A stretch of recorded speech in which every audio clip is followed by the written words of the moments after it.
जब जमीन कांपेगी और आसमान फटेगा तो मैं तुम्हें बचाने आऊंगा।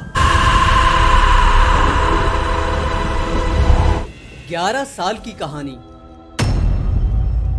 11 डायरियां, 11 पाइप और 1 जुलाई की सुबह जब एक ही घर में 11 लाशें मिली। Dead bodies of 11 members of the same family. Delhi के बुराड़ी इलाके से आ रही है। आखिर 3 जनरेशन एक साथ सुसाइड कैसे कर सकते हैं? जो आज मैं आपको सुनाने जा रहा हूँ, उसे सुनने के बाद आपको 11 नंबर से भी डर लगने लगेगा। कमजोर दिल वाले ये कहानी यहीं छोड़ दें। 1 जुलाई 2018 की सुबह दिल्ली के बुराड़ी इलाके में रहने वाले गुरचरण सिंह जी हर दिन की तरह अपनी मॉर्निंग वॉक के लिए तैयार हो रहे थे। वो घर से निकले और चलते चलते अपने मोहल्ले की उस ग्रोसरी दुकान तक पहुंच गए जहां वो रोज जाते थे।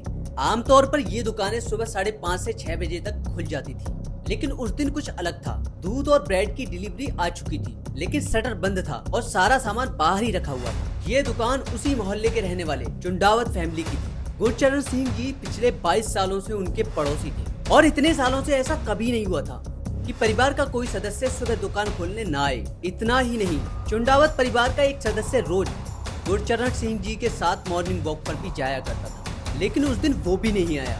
गुरचरण सिंह जी को अब थोड़ा शक होने लगा। उन्होंने कॉल किया, लेकिन किसी ने फोन नहीं उठाया। अब वो सीधे उनके घर की तरफ बढ़े। जब वो घर पहुंचे और उन्होंने दरवाजा खटखटाया तो गेट खुला हुआ था। ये देखकर उनकी बेचैनी और बढ़ गई। फिर वो धीरे धीरे अंदर गए और अंदर जो उन्होंने देखा उसे देखकर उनके रोंगटे खड़े हो गए। कुछ ही मिनटों में घर के बाहर भीड़ जमा हो गई। लोग इकट्ठा होने लगे और तभी पुलिस भी वहां पहुंच गई। जब पुलिस अंदर गई, जो नजारा सामने था उसने सबको हिला के रख दिया। एक ही कमरे में चुंडावत परिवार के 11 सदस्यों की लाशें मिली। 10 लाशें छत से लटकी हुई थी। उनके हाथ पीछे की तरफ बंधे हुए थे और आंखों पर पट्टी बनी हुई, और घर की सबसे बुजुर्ग महिला अंदर वाले कमरे में मृत पाई गई।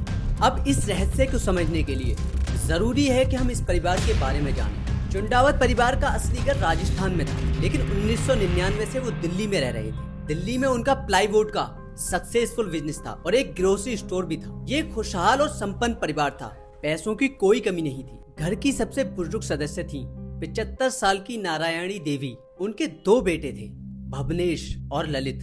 दोनों की शादी सविता और टीना से हुई थी। नारायणी देवी के पति की मौत 2007 में फेफड़ों की बीमारी की वजह से हुई थी, जो पूरे परिवार के लिए बहुत मुश्किल समय था। नारायणी देवी की एक बेटी भी थी जिसका नाम था प्रतिभा। इन तीनों के आगे इनके बच्चे भी थे। प्रतिभा की बेटी का नाम था प्रियंका, भवनेश की बड़ी बेटी नीतू और छोटी बेटी मेनका, और इसका एक बेटा ध्रुव। ललित का एक बेटा था शिवम। चुंडावत परिवार फैमिली की 3 जनरेशन पिछले 22 साल से रह रहे थे, और एक दिन अचानक पूरा परिवार अपने ही घर में मरा हुआ पाया जाता है। जब पुलिस ने उनके घर की तलाशी ली तो वहां बहुत सारी डायरीज मिली जिसमें किसी विधि के निर्देश लिखे हुए थे। इन्हीं ऑर्डर्स को फॉलो करते हुए चुंडावत फैमिली पिछले 10 सालों से जी रही थी। उन डायरीज में ऐसी भी बहुत सी बातें थी जो किसी अननोन और अलग शक्ति की तरफ इशारा करती थी। मगर ये सब शुरू कहां से हुआ? पड़ोसी से बात करने के बाद ये पता चला कि पूरी घटना ललित चुंडावत के आसपास घूम रही थी। 45 साल का ललित परिवार में सबसे मिलनसार व्यक्ति था, लेकिन 2004 में एक हादसे के बाद वो मानसिक रूप से बदलने लगा। उसने बोलना तक कम कर दिया था। फिर 2007 में पिता की मौत के बाद उसका व्यवहार पूरी तरह बदल गया। पिता की मौत के दौरान उनके घर में 10 दिन का पाठ रखा जाता है। एक दिन पूजा के दौरान ललित अचानक उठ खड़ा हुआ और जोर जोर से ओम का जाप करने लगा, बिल्कुल अपने पिता की तरह। जब लोगों ने उससे पूछा कि क्या हुआ, तो उसने कहा, पिताजी की आत्मा मेरे अंदर आ गई है, और यहीं से सब कुछ बदल गया। ललित के फोन से पुलिस को पता लगा कि उसका भूत और आत्माओं जैसे टॉपिक में बहुत इंटरेस्ट था। सर, सुमित के फोन में कुछ अजीब सी चीजें मिली हैं।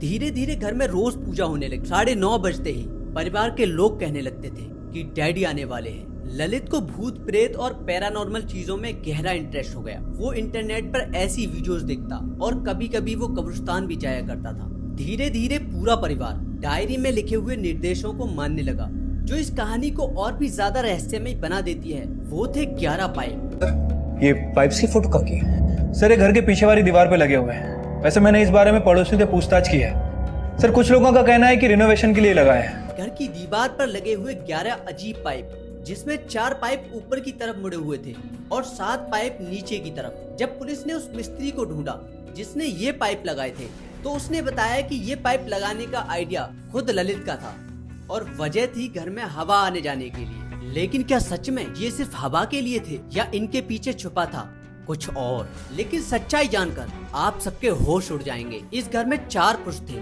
और 7 महिलाएं, और ठीक उसी तरह 4 पाइप ऊपर की तरफ और 7 नीचे की तरफ बनाए गए थे। मानो ये कोई डिजाइन नहीं बल्कि एक प्लान था, एक ऐसा अंधविश्वास जिसके अनुसार मौत के बाद उनकी आत्माएं इन्हीं पाइपों के जरिए घर में आएंगी। सोचिए, जिस दौर में दुनिया टेक्नोलॉजी और लॉजिक की तरफ बढ़ रही है, वहीं एक ऐसा परिवार एक भ्रम, एक अंधविश्वास के पीछे अपनी जान दे देता है। और सबसे डरावनी बात, ये सब एक दिन में नहीं हुआ। 11 साल तक ये कहानी चलती रही।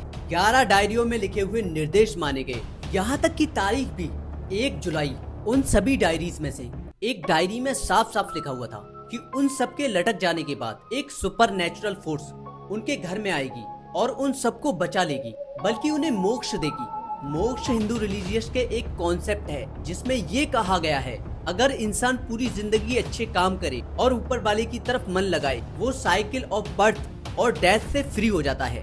डायरी में क्लियर लिखा हुआ था कि उन्हें लटकने से 6 दिन पहले डायरी के निर्देश स्ट्रिक्टली फॉलो करने होंगे, ताकि वो आखिरी दिन घर की सीलिंग से पूरी विधि अनुसार लटक सके।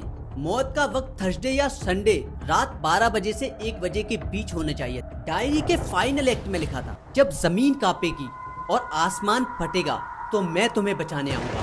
यहाँ तक कि जिस रात पूरी फैमिली ने खुदकुशी की या उनका मर्डर हुआ था, उस रात घर की औरतें और बच्चे कुछ स्टूल लेकर घर के अंदर जाते हुए सीसीटीवी कैमरे में देखे गए थे। वही स्टूल और वायर्स जिनका इस्तेमाल उन लोगों ने डायरी के इंस्ट्रक्शंस फॉलो करते हुए सीलिंग से लटकने में किया था, क्या उन्हें पहले से पता था वो मरने वाले हैं? पुलिस को पूरा अंदाजा होने लगा था कि ललित को साइकोसिस डिसऑर्डर था, एक दिमागी बीमारी जिसमें इंसान सच्चाई से अलग एक भ्रम की दुनिया में जीने लगता है। इस बीमारी में लोगों को हेलुसिनेशंस भी होते हैं। पुलिस का तो ये तक मानना था कि पूरी चुंडावत फैमिली को ही साइकोसिस डिसऑर्डर था, जिसमें सब लोग पेशेंट को फॉलो करने लगते हैं क्योंकि वो एक दूसरे के बहुत ज्यादा करीब होते हैं और सारे लोग पेशेंट पर भरोसा करने लग जाते हैं। क्या ये सच में पॉसिबल है? पूरी चुंडावत फैमिली इस भ्रम का शिकार होने लगी थी। कई लोगों को इस थ्योरी पर बिल्कुल भी भरोसा नहीं था। इस घटना के लगभग सारे ही सवाल एक रहस्य बनकर रह गए हैं, एक ऐसी भयानक कहानी बनकर जिसने पूरी दिल्ली को हिलाकर रख दिया। ऐसी ही डार्क कहानी सुनने के लिए हमारे चैनल को सब्सक्राइब करना बिल्कुल ना भूलें और साथ ही कमेंट में अपनी राय जरूर दें।